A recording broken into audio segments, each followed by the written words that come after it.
Boa tarde. Pessoal, nós ficamos muito felizes em poder contar aqui nessa nova atividade do Projeto SEG com a participação dos professores Álvaro Gonzaga e Edson Knipel, que vão debater aqui o filme e algumas outras implicações a respeito da temática do sistema carcerário. E para que não demoremos muito, já vou imediatamente passar a palavra a eles, para que possamos conduzir esse debate de uma maneira a mais dinâmica possível, tá? Da maneira que for, da preferência, inclusive, dos nossos convidados aqui. Quem gostaria de começar? Álvaro? Tudo bem, gente? Boa tarde. Só para que a gente possa se posicionar um pouco, quem já tinha assistido? Quem já tinha assistido? Quem nunca tinha assistido? Legal. Quem tinha, todo mundo praticamente, né, só para relatar na gravação, 2 alunos tinham assistido, os demais não. Quem tinha uma opinião contrária? Quem mudou de opinião ou está confuso ao ter assistido esse documentário? Então vocês estão... Ah, bom, ufa. Eu ia falar. Então todo mundo está com a mesma opinião, não adianta nada assistir o que aconteceu. O que mudou para você, assim? Ou... Certo. Quem acha que tem um sistema carcerário bacana, assim, tipo, é isso mesmo? Esses vermes humanos têm que apodrecer lá? Quem mandou praticar o que praticou?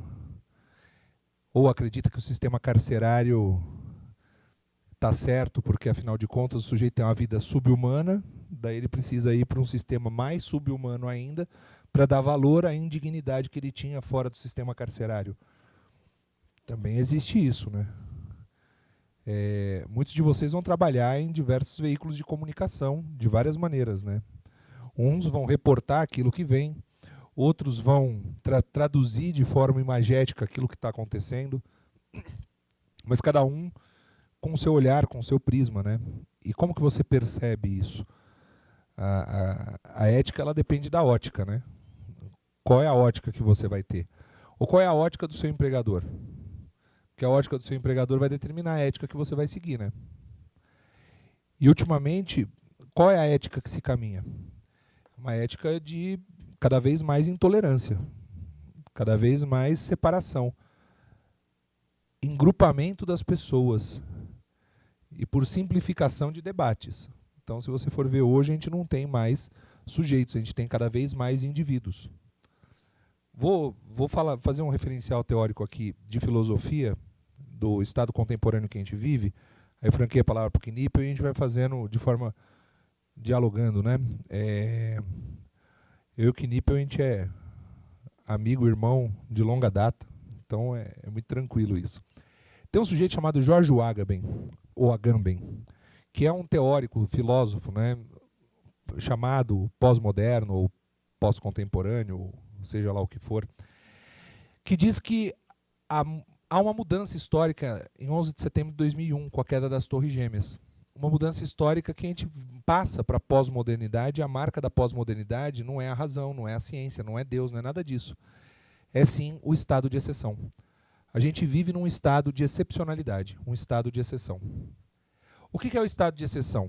O estado de exceção, juridicamente, historicamente, é aquele momento em que os governantes, o Estado vai lá e fala assim, olha, excepcionalmente a gente vai fazer isso. Não é a regra.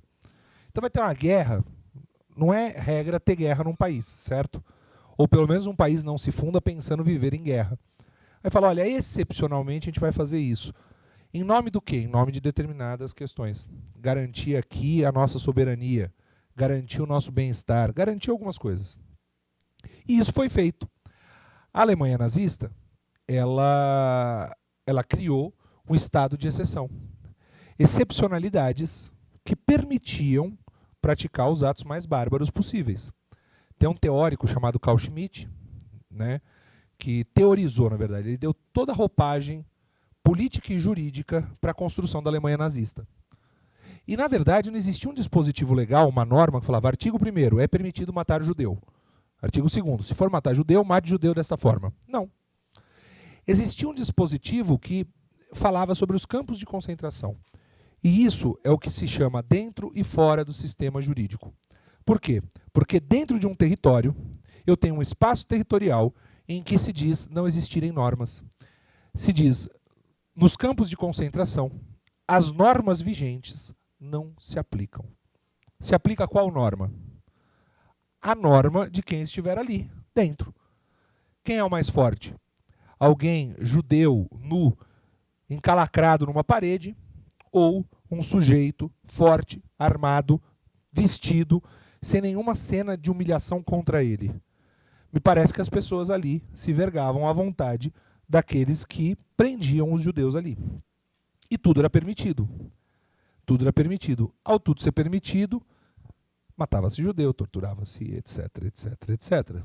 Então veja, o estado de exceção não é a regra. Estado de exceção, o próprio nome diz, é uma exceção. Estado de exceção, estado de sítio. Sabe essas coisas? Quando tem guerra, vamos declarar estado de sítio, estado de calamidade, estado de... É uma excepcionalidade. Choveu, lotou de água no bairro, né? Excepcionalmente, nós vamos pedir que você, cidadão, contribua em nome da coletividade, certo? Isso não é regra. Só que em 2001, a queda das Torres Gêmeas começou a criar um estado de exceção como regra. Um estado de exceção regulamentado. Um estado de exceção dioturno. E esse é o problema. Por quê? Porque as pessoas começam a se convencer que o melhor é o estado de exceção. Você começa a criar atos. Antes do 11 de setembro já existiam os atos patrióticos norte-americanos, mas são reforçados. Aí vem o 11 de setembro, caem as Torres Gêmeas, mais força ainda para a exceção. Em nome da liberdade de todos, eu tolho a liberdade de todos. Os discursos começam a ficar contraditórios. Em nome da vida de todos, eu posso tirar a vida de qualquer um. Em nome da segurança de todos, eu vou tolher cada vez mais as suas liberdades. Então, quanto maior a segurança, menor a liberdade. Por que a gente tem leis? Por que a gente regra o nosso dia a dia? Por que a gente tem um Estado que governa a gente? Para garantir o que para a gente? Segurança. Mas você abriria a mão de toda a sua liberdade para ter 100% de segurança? Você seria um cara absolutamente regrado para ter 100% de segurança? Eu penso que não. Você quer ter possibilidades de escolha. E cada vez menos a gente vem tendo a possibilidade de escolha. A intolerância ganhando força. Os grupos se apartando. Hoje, quem é preso? Preso no sistema carcerário comum. Não adianta pegar a excepcionalidade dessas coisas assim. É operação não sei o quê, prendeu. E daí? Né? Prendeu quantos? E quantos tantos praticam crimes? A gente vive o país da crise ética, da flacidez ética. E a gente já vai falar um pouco disso. Vamos lá. Estado de exceção. Eu reduzo a condição de sujeito para indivíduo. Agamben vai trazer dois conceitos da Grécia. Bios e zoé. O que é o bios? O que é o zoé? Um é o ser humano contemplativo. É o ser humano que reflete. E o outro é aquele ser humano que é fígado, rim, osso, carne, pele.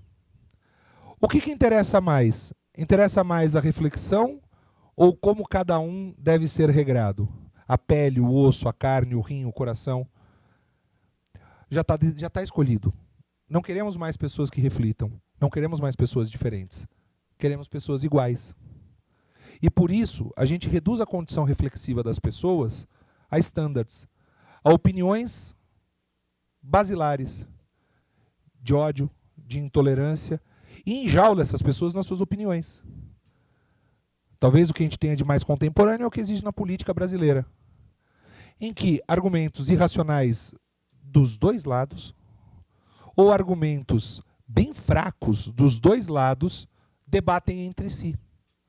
E qualquer pessoa que queira estabelecer um diálogo um pouco mais aprofundado, um pouco mais complexo, fala, não, você é coxinha, você é empadinha, você é isso, você é aquilo.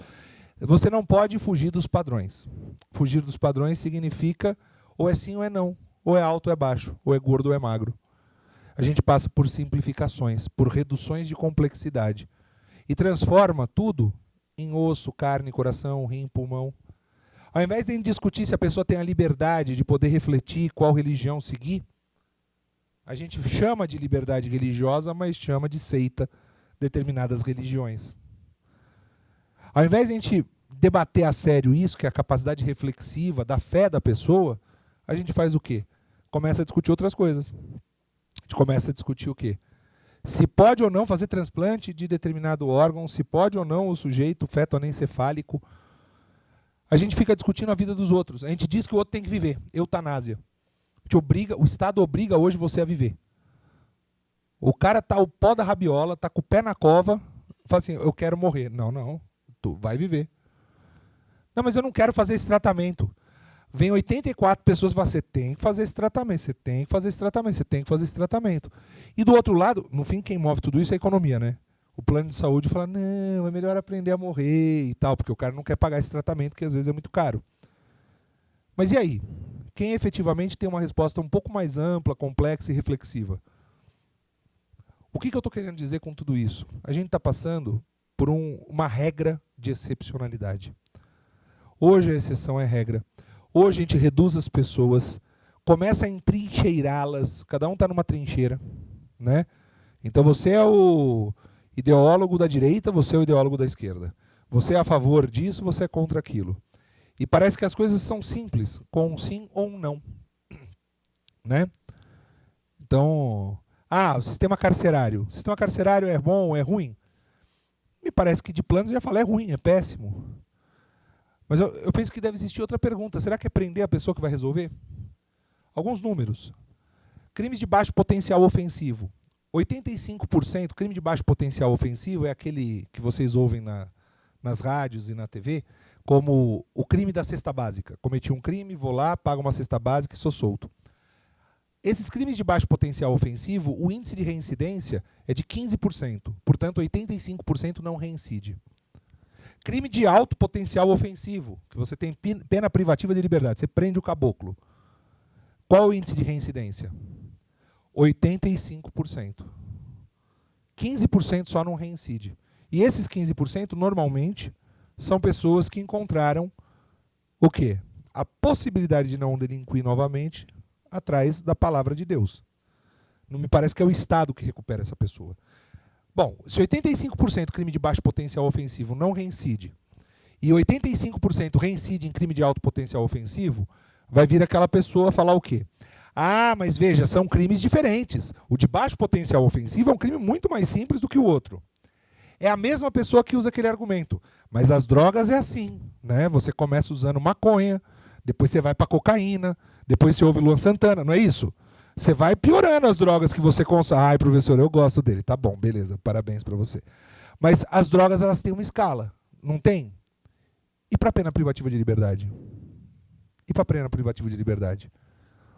Não tem uma escala? Para os crimes que são praticados, não tem uma escala? O que eu quero dizer com isso, gente, é o quê? Me parece que a própria discussão do sistema carcerário não é se o sistema carcerário brasileiro é bom ou é ruim. Devemos ter um sistema carcerário. Outra. Poxa, Renato é professor de geografia, mas manja pra caramba de história. Gente, qual que é a história do nosso país? A história do nosso país é de 324 anos sem Constituição e 191 anos com Constituição. De 388 anos de escravidão e de 100 e poucos anos sem escravidão. De 485 anos de não democracia e 30 anos de democracia. E aí aparece alguém gritando, pela democracia eu quero o que existia antes desses 30 anos. Alguma coisa está errada. Discursos excepcionalistas, entrincheirados, e as pessoas não se ouvem. O que eu quero propor aqui é muito mais em distensionar isso e ouvir argumentos possíveis. Talvez para aquilo que não é o vulgo comum, né? Todo mundo tem um tio bem reaça no fim de semana que senta comer uma macarronada e fica falando bandido bom é bandido morto, né? Tem mais que descer o pau nesses bandidos. Se eu fosse o pessoal, ia lá na Cracolândia, matava todo mundo, catava o rim, fígado, saía doando na fila dos doadores, né? Sempre você tem um tio que é bem isso mesmo, né? Espero que você não seja, mas se você for, que você se permita ouvir outro tipo de argumento, né? Bom, esse estado de exceção. O estado de exceção hoje trabalha que ideia? O pobre precisa ser banido. Hoje a gente precisa limpar a sociedade dos pobres. Como que a gente vai fazer isso? Jogando no sistema carcerário. Ou ameaçando socialmente essa pessoa do, eu vou aumentar a pena, porque aí de você se cometer crime, tu fica no teu canto, não vem encher meu saco. E você vai segregacionando cada vez mais ricos e pobres. Como se pena resolvesse alguma coisa, né? Como se o cara que fosse roubar alguém... Você acha mesmo que alguém vai olhar o Código Penal antes de roubar um banco? Você acha? O cara fala assim, vamos lá, galera, amanhã a gente vai roubar o banco, senta aí que nipeu. Você que é o nosso penalista, lê aí. Maçarico elétrico, tal. Da qualificadora. Não, então vamos de pé de cabra, porque senão fudeu. Você acha... Desculpa o palavrão, valeu vocês que estão aí ouvindo um dia a gravação. Mas você acha mesmo que alguém vai sentar e falar assim, não, maçarico elétrico, não vamos usar pé de cabra. Vamos entrar pelos fundos ou pela frente? Enganando o segurança. A gente está usando simulacro, não sei o quê. Vê aí se vai dar merda. Vai dar merda. Então vamos mudar o nosso plano. Você acha que o cara muda o plano? Você acha que o cara pensa antes de praticar um crime? Penso que não. A ideia que se diz, a ideia de impunidade, o cara quer aumentar a pena. Aumentar a pena é mais barato do que dar eficácia a ela. Sabe quantos por cento dos homicídios, crimes dolosos contra a vida, né, dos homicídios dolosos contra a vida vão para o tribunal do júri? Quantos por cento dos caras que mata querendo mesmo vão para o júri, vocês acham? Chuta um número. Fala aí um número. Algum. Você que está se escondendo. Fala. Você. Que número você acha? Uns 30%? Quem acha? Mais ou menos. É só 1/10 disso. 3% dos homicídios vão para o tribunal do júri. 3%. Então, a cada 100 pessoas mortas, 97 são condenadas. Desculpa. A cada 100 pessoas mortas, 97 não são sequer processadas. 3 só dessas são. Legal, né? Portanto, vale a pena matar alguém ou não? Qual é o risco de você descobrir em você? Baixíssimo. Detalhe, a maioria dessas 3, réu primário. Porque o cara que mata uma vez aprende como matar. Aí o cara sai matando. Né? Como diria o Jeremias muito louco, se eu pudesse eu matava 1000. O cara vai matar, não tem problema, já sabe até como fazer. Então assim, a falsa sensação de segurança aumentando pena não traz nada. Não traz nada. A gente hoje vive um estado de exceção em que está cada um de um lado, regulado para além da força, regulado pela violência, e me parece que a violência ela não é a melhor forma, nem o melhor instrumento de regular as coisas, e a gente passa por momentos muito difíceis. Momentos muito difíceis, importantes e bons. Por quê? Se fosse para viver nos momentos fáceis, né? Não sei se valeria tanto a pena. O desafio que vocês têm, que nós aqui temos, e que todos têm, é de tentar ao máximo distensionar isso. É tentar ao máximo deixar de trazer debates caricatos para as questões. Simplificadores. Você pode compreender toda a trama complexa que envolve o debate e produzir um texto jornalístico que ao menos questione determinados pontos. E talvez você sofra a dor do teu chefe cortar exatamente a parte problematizadora do seu texto. Mas você não pode deixar de tentar fazer isso. Eu cito aqui um aluno, né, que passou pelo Inteligente, que contribuiu bastante com a gente aqui, que é o Diógenes. Eu acho que hoje ele está na Veja São Paulo. Ele estava na Folha e hoje está na Veja São Paulo. E aí vocês devem pensar, poxa vida, né? O cara está trabalhando nesses veículos de comunicação, qual será a dele? Vai ver os tipos de vídeo que ele monta. Ele monta um vídeo e você fala, não, isso daqui não é Veja. Isso não é a Veja que fez isso. Né? O cara começa com o logo de uma marca de montadora de veículo, vem para a rua. Ele filma aquilo e mostra a galera nas ruas. Ele faz a entrevista pelo caminho inverso que as pessoas costumam entrevistar. Ele entrevista os moradores de rua. Outra pessoa que também passa aqui constantemente, inclusive no projeto para falar, é o João Paulo Charlot, que foi porta-voz do Comitê Internacional da Cruz Vermelha, trabalhou no Conectas, jornalista, bem conhecido. Ele trabalhava com o fluxo da Vice, trabalhou na última instância, é correspondente de um monte de organismo internacional. E ele, quando foi para a rua, ele ouviu os moradores de rua. Entrevistava os moradores de rua. E aí, como é que tá lembra? Quando todo mundo foi pra rua? E aí, você tá se sentindo seguro ou não? Pô, o morador de rua falou, tô me sentindo seguro pra caramba. Por quê? Ué, porque tá cheio de policial na rua, ninguém tá olhando pra mim, e eu tenho certeza que se eu tomar um tiro vai ser de borracha. Você quer segurança maior do que essa? Porque no dia a dia, se estão olhando pra mim, e se eu tomar um tiro, eu tenho certeza que esse tiro não é de borracha. Então, às vezes o que dá significado aos pontos fixos são os pontos móveis. A gente precisa compreender a coisa no olhar do outro. Daí a necessária compreensão da antropologia. A antropologia diversa da sociologia não é o Álvaro estudando a sociedade e os movimentos da sociedade. É o Álvaro dentro da sociedade tentando entender o olhar do outro. Compreender o olhar do índio. Mas não é o Álvaro não índio tentando entender o índio. É o Álvaro buscando o olhar indígena para compreender o porquê se age de determinada forma. Isso é antropologia. Né? E essa compreensão é importante para que você possa subir o morro de uma comunidade, para que você possa entrar dentro de um sistema carcerário, para que você possa entender por que um cara que ingressa no sistema penal, ele vai ser preso, ele está preso, ele fala, eu não vou fazer parte de uma facção criminosa, mas ele vê a filha dele de 5 anos tendo que fazer cócoras e abrir a vagina para mostrar se tem alguma coisa ali dentro dela. Como se ele fosse submeter a filha de 5 anos a isso. E aí, ela prova que não tem nada, ele entra. Mas se ele participar da facção criminosa, pode ser que seja mais fácil a revista da filha. Esse cara vai participar ou não da facção criminosa? Não, esse cara é forte, ele vai até o fim. Aí ele tem o indulto de Natal, o indulto do Dia dos Pais, ele vai ver os filhos, todo feliz. Quando volta, tem um ônibus que vai levar ele lá para Presidente Prudente. Porque agora também é o projeto, né? Espalhou a criminalidade no estado. Antes os presídios eram muito concentrados em São Paulo, agora foi para o interior e levou junto com eles o aumento da criminalidade. E a pessoa com a sensação de que, nossa, a criminalidade aumentou por alguma coisa que eu não sei ao certo o que é. Mas essa pessoa tem que se deslocar quilômetros para chegar lá no presídio. Ele chega, o ônibus do estado está quebrado, não pode levá-lo. Ele vai falar com o juiz, pelo amor de Deus, me dá aqui uma autorização, falando, olha, ele compareceu no dia e na hora, não vai tirar o benefício que ele tem. E o juiz diz o quê? Eu não vou fazer isso, imagina. Não estou aqui para fazer favor para ninguém. E aí? Quando ele sai, aparece alguém do partido, né, da facção criminosa, falando, olha, se você assinar a ficha de filiação, eu te levo na hora marcada e ainda tem ar-condicionado e água para você tomar no caminho. E aí? Você topa ou não topa? Só que entrar na facção criminosa tem um preço. Qual o preço disso? E eu acho que esse é o F5 da brincadeira. De entender cada vez melhor o sistema carcerário. O que está por trás de uma facção criminosa? A facção criminosa é um absurdo. Será que é um absurdo? O absurdo são as condições às quais eles são submetidos. Knippel vai falar da LEP, da Lei de Execuções Penais.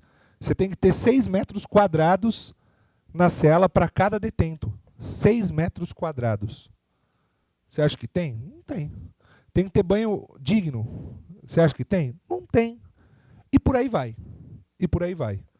Enfim, essa é a minha primeira intervenção. Knippel. Olá, boa tarde.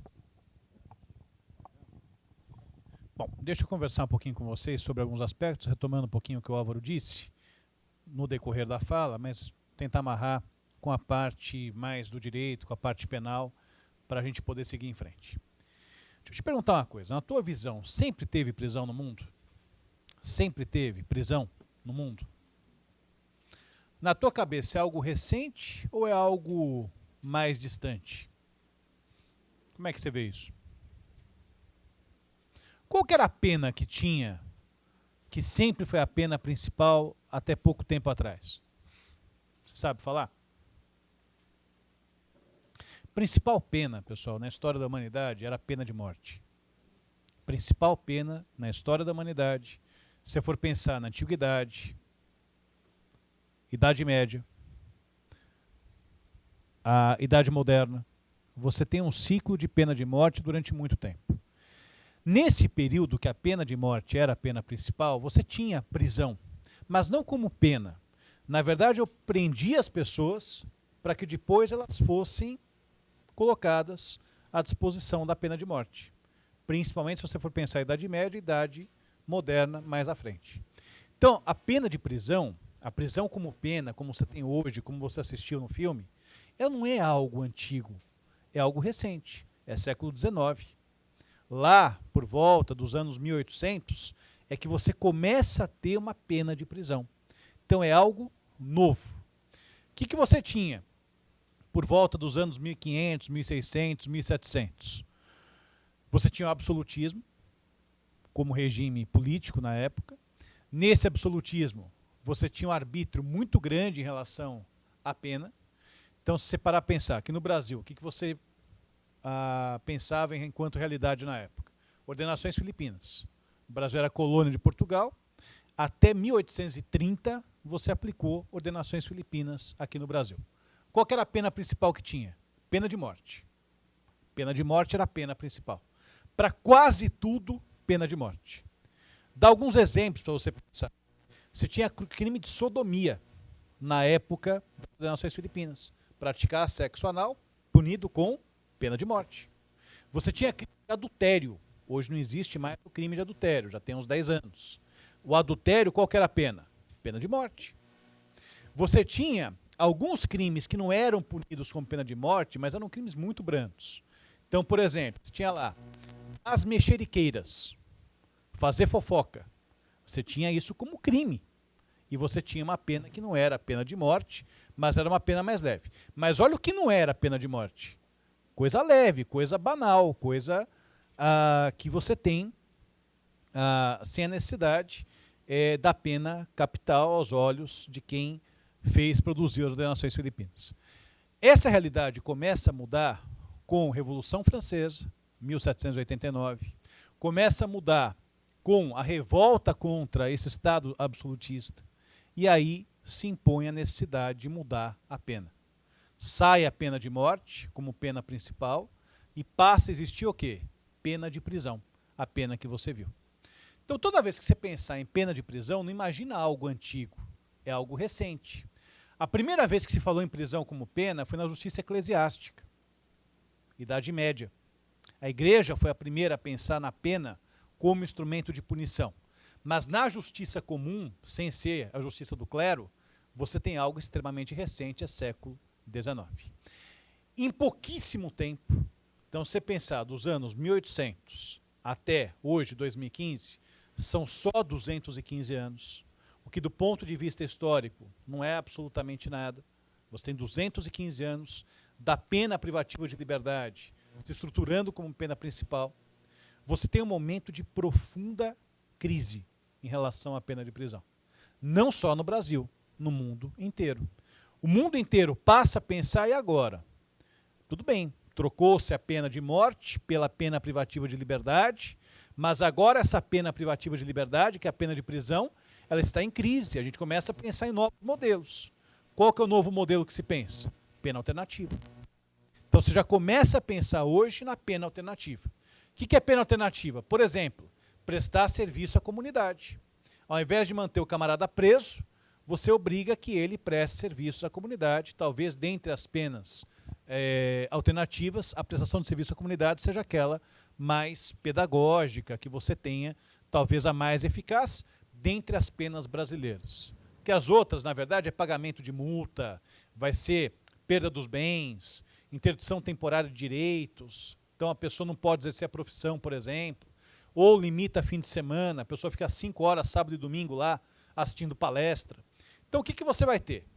Prestação de serviço à comunidade, que é a pena mais famosa e é uma pena alternativa. Qual que é o desafio? Implementar de verdade a pena alternativa. O desafio é esse. O novo é a pena alternativa. É você aplicar de verdade.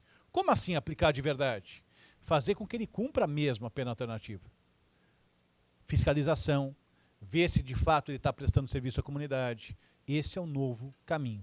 E deixar a prisão para quê? para casos excepcionalíssimos. A gente começa a pensar nisso.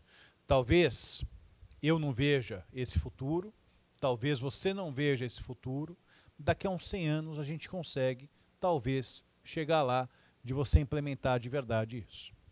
Por outro lado, tem outras práticas que são interessantes, que substituem, afastam também a pena de prisão, que diz respeito à justiça restaurativa.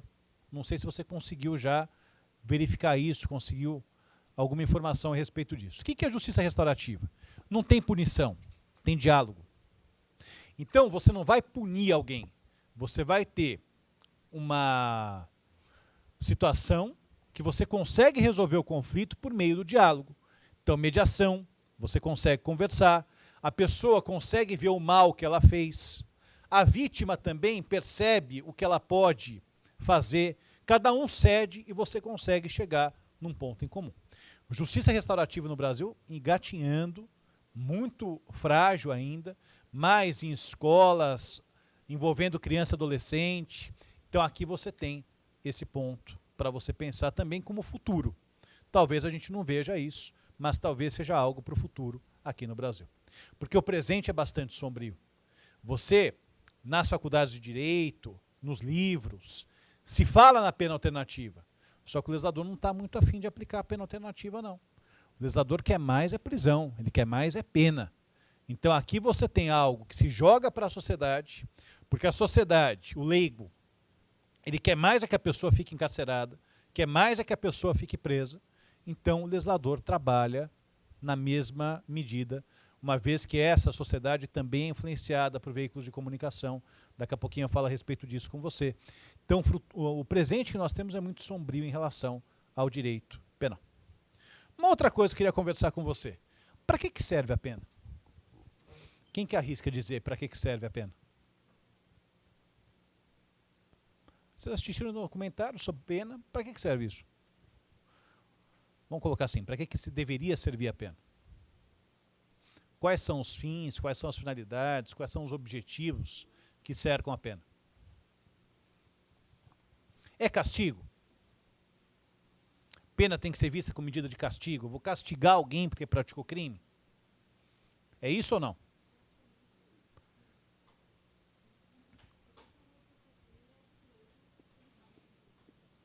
Tá, fazer com que ele pense no que ele fez. Então aqui você pensa na pena como uma retribuição. Então ele praticou um mal para a sociedade, eu devolvo esse mal com a pena. Deixo ele lá preso ou cumprindo outro tipo de pena. É só isso? O que mais? Para que serve a pena, além disso? Então eu castigo, termino o castigo, ele volta. É isso? Só isso? Não. Uma outra forma da gente pensar a pena é a questão da prevenção, é a ressocialização. É a ressocialização. Que isso é muito falado. No direito é muito falado. Ah, pena serve para ressocializar, para reintegrar o indivíduo, trazer de volta o indivíduo à sociedade, fazer com que ele não pratique novos crimes. Só tem um problema. O que é ressocialização? Como é que a gente chega nesse conceito de ressocialização? Se for pensar, gente, o que é ressocialização para você? Como é que você conceitua isso?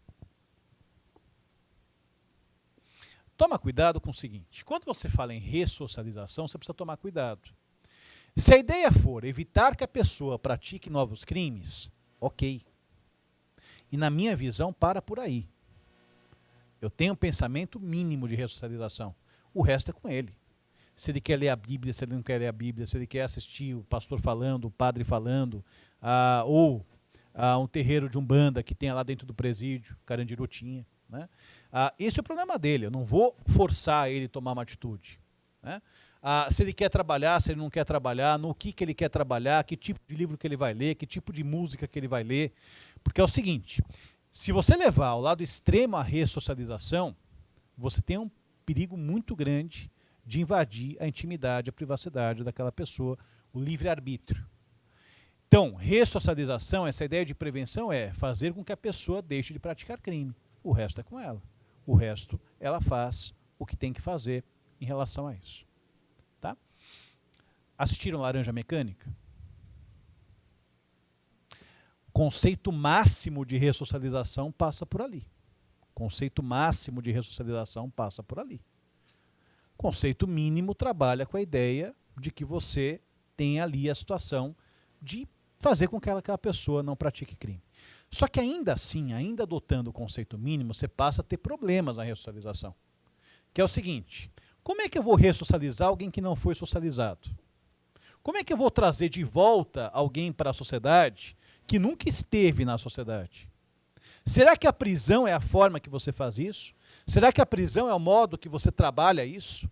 Então, assim, você tem uma antítese, você tem uma contradição, você tem uma diferença total e completa entre a comunidade livre e o preso. Como é que eu trabalho na prisão essa ideia de, olha, eu vou te ensinar aqui, no ambiente que não é da comunidade livre, como é que você faz na comunidade livre? Isso imaginando que o sistema funcione. Isso imaginando que o sistema funcione. Então, primeiro, a pessoa que nunca foi socializada, a pessoa que nunca teve a condição de estar dentro da sociedade, agora ela está marginalizada, ela está fora da sociedade, e você tenta, por meio da prisão, trazer essa pessoa de volta para um lugar que ela nunca esteve. Se for para outra ponta, também. Tem aquele que é socializado até demais, não tem? E se aproveita dessa socialização até demais para praticar crimes. Pense em sonegação fiscal, pense em colarinho branco, pense em diversas situações. Você vai ressocializar no que essa pessoa? Que teve todas as oportunidades da vida, teve tudo que podia para seguir um caminho melhor. Você faz o que com essa pessoa? Ressocializar em que sentido, em que medida? Então, ressocialização, embora seja um objetivo, é algo muito abstrato, é algo muito vago. Principalmente porque o sistema não funciona. Se ele não funciona, eu não tenho como pensar em ressocialização. É hipocrisia. Não, agora você tem uma ressocialização, você vai ter um ambiente maravilhoso para voltar para o lugar que você nunca esteve. Então não dá. Então aqui você quebra essa ideia de prevenção, essa ideia de ressocialização. Uma coisa que o Álvaro falou que eu acho que é importante, que é o seguinte, população presa no Brasil. Você vai ter, principalmente, crimes patrimoniais. É furto, é roubo, você vai ter, fora de crime patrimonial, tráfico de drogas. Bem lá longe você vai ter homicídio, longe você vai ter homicídio. Estatística que ele fala, correta em relação à punição, mas dá para colocar um dado a mais. Você vai ter aí menos de 10% de crime contra a vida, se você for pensar em estatística. É roubo e furto bombando, é roubo e furto liderando a estatística, lá depois tem o tráfico. Você consegue imaginar, pessoal, consegue verificar que isso tem um traço em comum? Por que as pessoas praticam roubo? Por que as pessoas praticam furto? Por que as pessoas praticam tráfico? Quem são as pessoas que praticam roubo, tráfico e furto?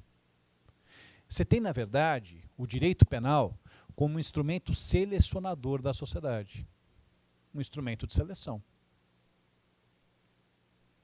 E essa seleção passa pelo seguinte: ser negro, jovem e pobre no Brasil é muito perigoso. Negro, jovem e pobre no Brasil é muito perigoso. Seja pela estatística em relação à criminalidade, seja também em relação à violência policial. O que o sistema penal seleciona? Seleciona a camada mais pobre da população.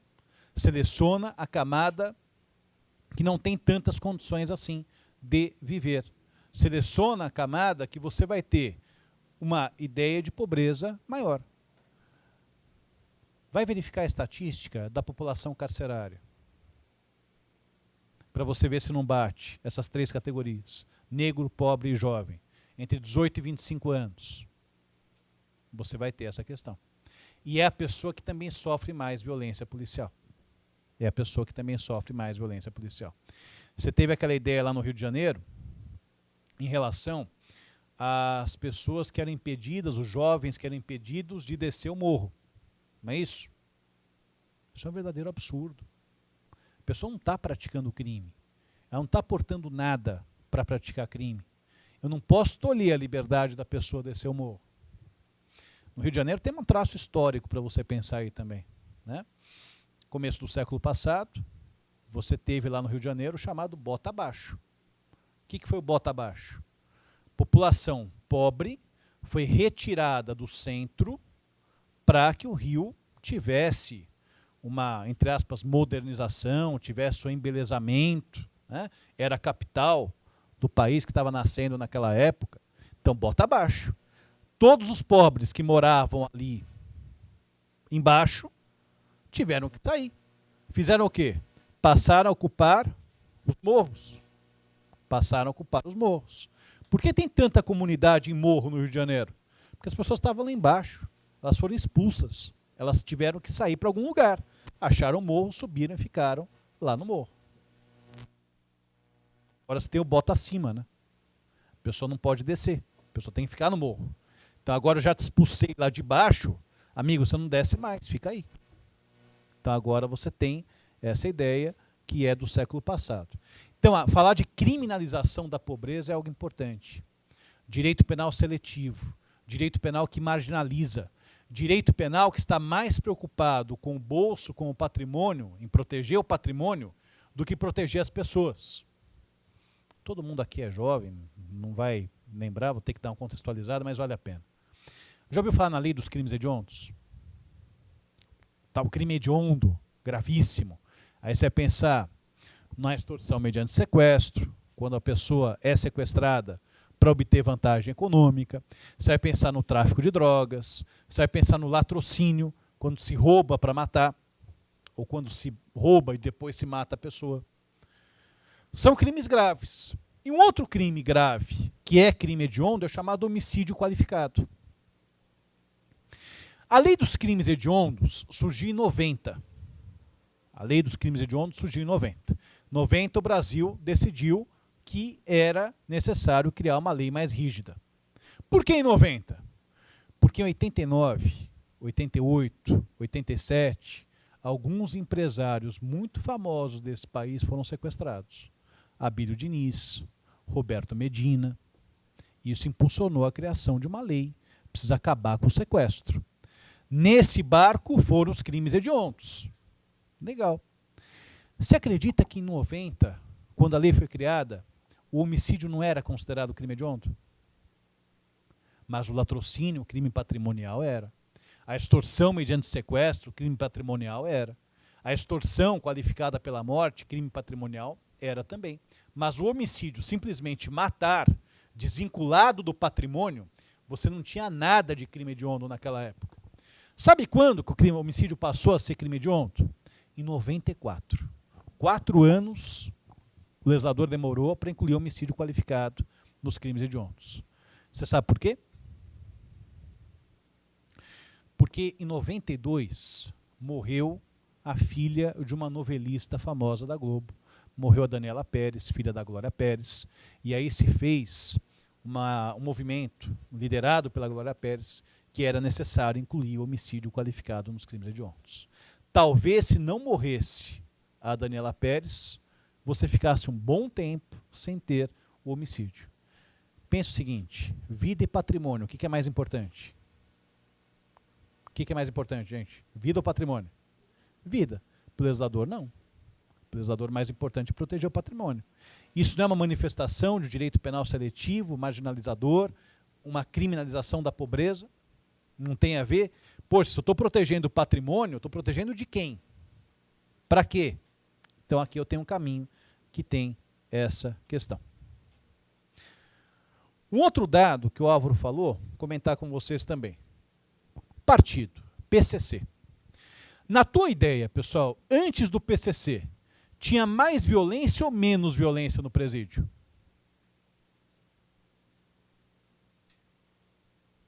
O PCC, a criação do PCC, trouxe mais violência ou menos? Antes do PCC, tinha muito mais violência do que tem hoje. Você pode ter certeza disso. Antes do PCC, o presídio era muito mais violento do que é nos dias de hoje. Porque hoje não se mata sem licença do PCC. Hoje não se pratica crime mais grave sem autorização do PCC.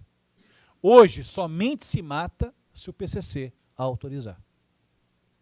Antes disso, não. Antes disso, se matava por qualquer coisa mesmo, uma discussão dentro da cela. Você tinha lá uma morte. Hoje, se acontecer isso, o PCC faz o seu julgamento interno, tem juízes do PCC, juízes entre aspas, e aí essa pessoa vai ser morta também. Isso cria uma grande possibilidade de você não ter mortes nos presídios. Então presta atenção no seguinte, PCC, na verdade, faz o quê? Colocou ordem na casa, colocou disciplina onde não tinha, colocou ordem no espaço que o Estado deixava vazio. Uma lacuna gigantesca, o PCC foi lá e ocupou. Você acha que para o preso não é bom isso? Perguntar um pouquinho mais além, você acha que para o Estado não é bom isso? Vai perguntar, gente, para gestor, para diretor de disciplina do presídio, se ele acha o PCC tão ruim assim. Poxa, ele faz o trabalho do outro, muito melhor, muito mais competente.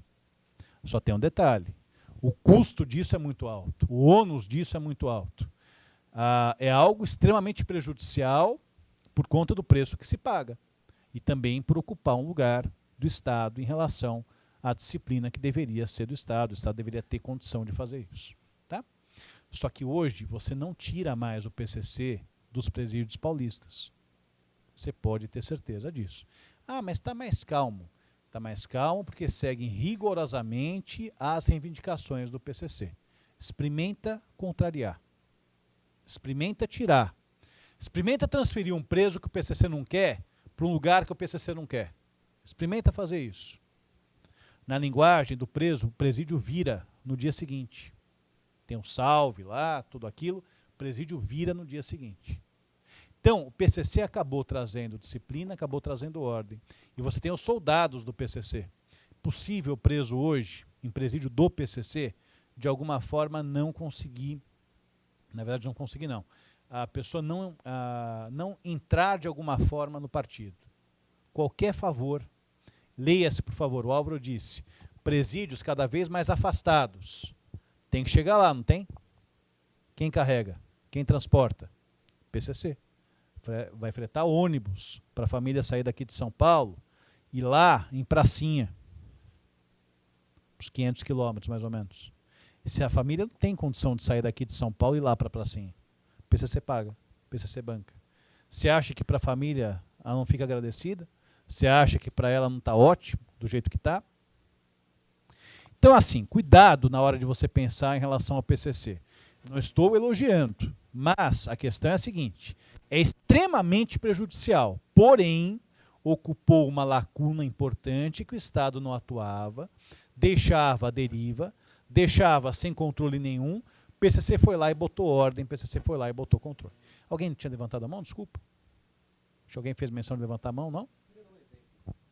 Eu estou falando do PCC, imagina num país que tem um presidente eleito democraticamente, mas com uma margem muito pequena, e esse presidente é constantemente achincalhado, enxovalhado para tomar o impeachment. Aí tem um presidente da Câmara dos Deputados, vamos supor que o sistema é bicameral e tem a Câmara dos Deputados. E todos acham que aquele ali é o salvador da pátria, né? Aí quando você vai lá e fala, não, ele não é por causa disso, disso, você fala, então deixa ele aí, mas não tira ele daí, mas também não põe ele mais do que aí. E então deixa do jeito que está, porque no fim... E fica cômodo, confortável, e você começa a perceber que a situação ela é muito macro. E existem tramas muito mais complexas que um simples bem e o mal. Que um partido bom, um partido ruim, pessoas do bem, pessoas do mal. Não existe homem de bem, né? Eu acho que isso daí é o homem de bem. Quando alguém falar o homem de bem, eu já, em regra, começo a falar, quem é esse homem de bem? Né? Existe alguém 100% bom? A ética do brasileiro é uma ética flácida. Poxa, você pega... Quantos brasileiros não praticam atos que julgam um absurdo e, enfim, fazem o que fazem? Então, o cara acha um absurdo a corrupção, 96%, 97% da população brasileira acha um absurdo a corrupção na política. Mas 75% praticaria, se fosse político, os atos de corrupção. Ou seja, alguma coisa está errada. A definição de ética que é o conjunto, sim, a definição de ética é o conjunto de valores morais de um determinado grupo social, certo? Tá, qual que é o conjunto de valores morais do grupo social? Ah, não corrupção. Beleza, aí o cara vai lá e pratica atos de corrupção. Então ele é ético ou não é? Ética é o que ele pensa ou ética é o que ele faz? O sujeito pratica gatonete, né? Desvia sinal de TV a cabo, sonega imposto. O sujeito pratica os mais variados crimes em menor escala. Dirige embriagado. E ele dirige embriagado concordando com a lei, isso que é muito louco, né? Ele posta no Face, é um absurdo esses bêbados que atropelam as pessoas, sendo que não existe nenhum dado seguro que bebida e direção mata as pessoas. Aliás, para mostrar como o direito penal ele tem que ser mínimo, né? O Carnaval Mineiro registrou no ano retrasado, aliás, no ano antes de implementar a lei seca, né, das bebidas e tal, registrou um X de acidentes e mortes. Aí no outro ano caiu esse número quando veio a lei seca. Aí no outro ano ultrapassou o ano anterior. Ou seja, a lei foi eficaz? Não, nem um pouco. E esse ano? Esse ano caiu drasticamente. Por quê? Porque aumentou o valor da multa. Pesa muito mais quando você fala para o sujeito, ó, vai cair no teu bolso, meninão. Tu vai pagar R$ 1.800 por uma multa, se você tiver, enfim, passar no acostamento, fizer o que for e tal. O sujeito se sente muito mais ameaçado do que você pode perder a carta. É curioso essa ideia, e é uma coisa que o Knipel também defende, né? Enfim, o direito penal ele não tem que estar em tudo. Briga de vizinho, direito penal, né? E aquela falsa sensação, assim, né? Tipo, divórcio, acha que tudo é júri também, né? Então tem 7 jurados para falar se o casal tem que se divorciar ou você vai ficar preso ali, que nem a Caverna do Dragão, pro resto da vida, né? Tipo, você vai ficar casado. Não, não é. As pessoas confundem muito, elas criam um imaginário e que o sistema carcerário vai recuperar alguém pelo medo, por alguma coisa. Não vai. Então, corroborando com isso, hoje a gente tem que ética? Se eu falar assim, o que é a ética do brasileiro? Francamente, eu não consigo definir. Me parece que a ética do brasileiro é de querer levar vantagem em tudo. É a ética da lei do Gerson. Vocês não são dessa época, mas era uma propaganda que falava: o Gerson quer levar vantagem em tudo. E aí mostrava ele sempre nas pequenas coisas agindo de uma forma corrupta. E o pior, as pessoas aplaudindo. A corrupção nas pequenas coisas é aplaudida desde criança. E assim a criança vai sendo educada. Como é que você consegue mudar isso? Educação. Agora, a educação é uma questão geracional. Nos dias de hoje, como que você consegue? Pô, tem que ter investigação, tem que prender a galera, tem que prender geral, beleza. Mas adianta fazer a prisão dessas pessoas se o que você mais protege é o patrimônio e menos a vida? Parece que a gente tem aí alguns paradoxos. Esses paradoxos que precisam ser compreendidos. Enfim, Knipel.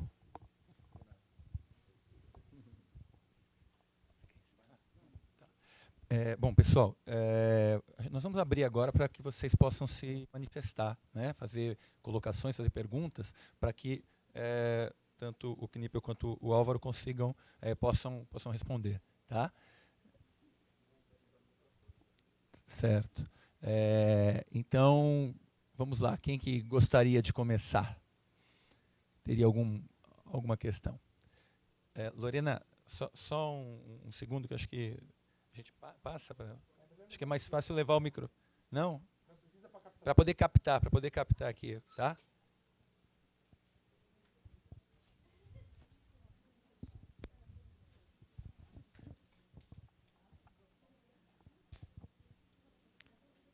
Oi. Durante o filme, tem uma frase que ele usou, que é: o sentimento de vingança é a base do capitalismo. O que você acha que ele quis dizer com essa frase dentro do contexto do filme?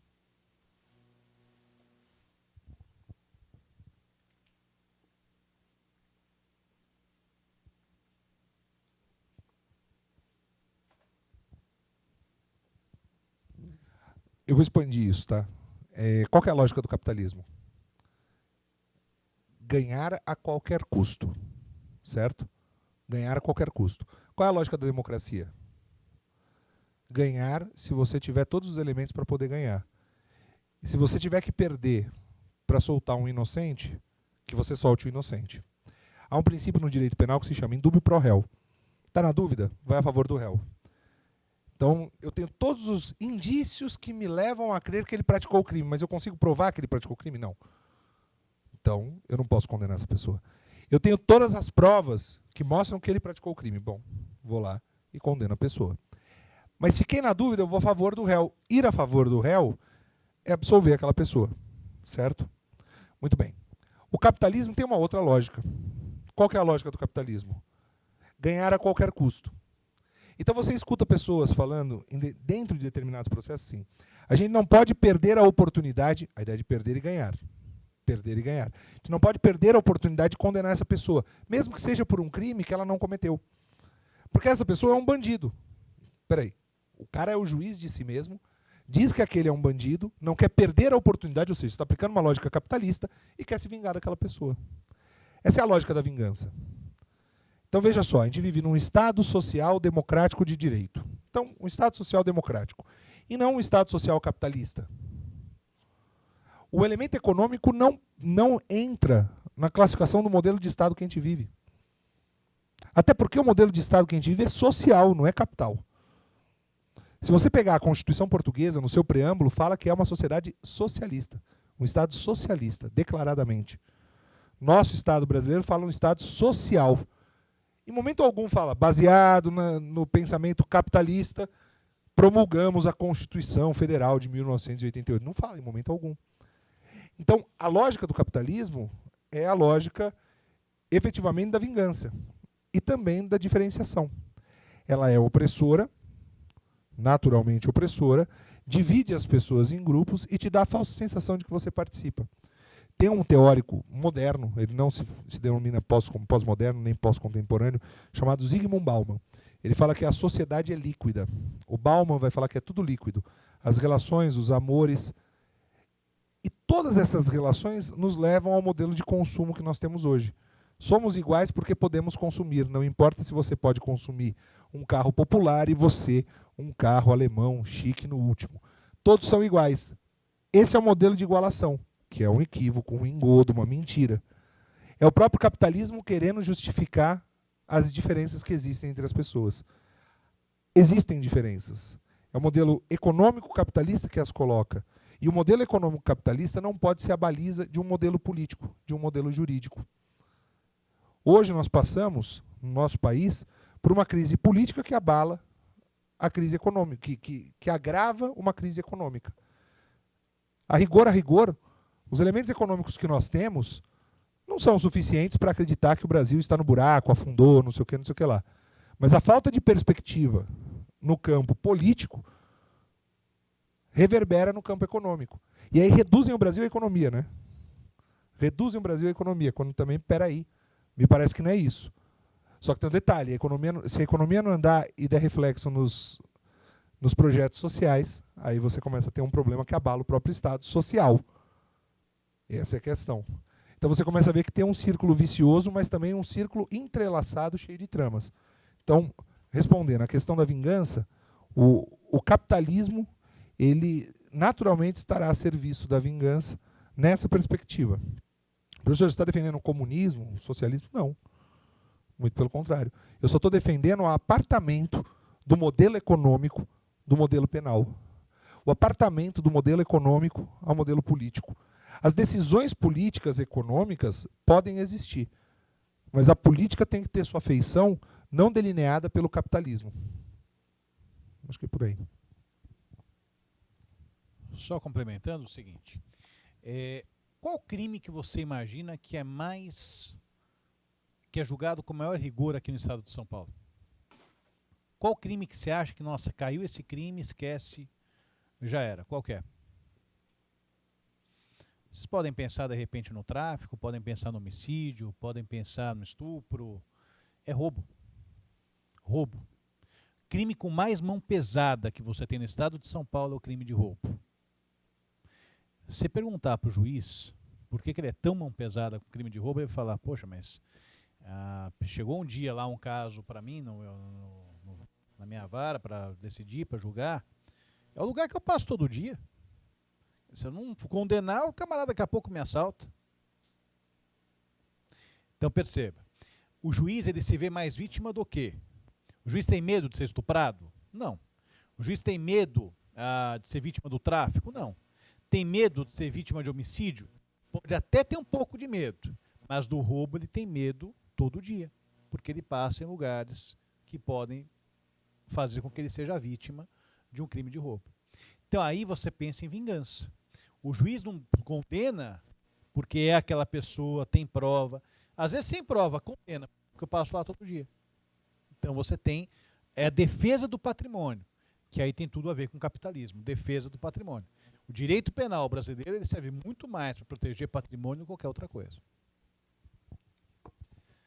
Quem mais?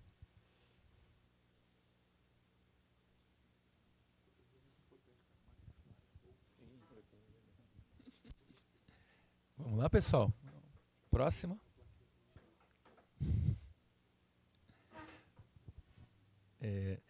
Deixa então, eu para poder, quem sabe, desinibir um pouquinho o pessoal, deixa eu pedir para que vocês já tocaram muito nisso, mas quando o Edson Knipel fala sobre o legislador, e como o legislador acaba seguindo uma determinada ordem, vamos dizer assim, algo que o filme traz assim, com muita força é essa questão do anseio de punição, né? E como esse anseio de punição ele tem se disseminado, né, por demais. E aí nesse sentido eu gostaria, se fosse possível, que vocês tratassem um pouco dessa temática e também, ampliando um pouco mais, inserindo a questão da discussão sobre a responsabilidade penal, a diminuição ou não, certo, aí da temática da responsabilidade penal, como que ela se insere nesse desejo por punir, né, ou essa associação direta entre justiça com a punição. Por favor. Tem um movimento de política criminal estadunidense que chama Movimento de Lei e Ordem. Movimento de Lei e Ordem. Segundo esse movimento de Lei e Ordem, o direito penal ele é um instrumento idôneo, ele é um instrumento capaz de combater o crime. Basta usar o direito penal, basta você ter pena de morte, basta você ter prisão perpétua, basta você ter pena de prisão de longa duração para que o crime caia, para que o crime simplesmente desapareça da face da terra. Esse movimento, ele é encampado pela mídia. São agora 5:50.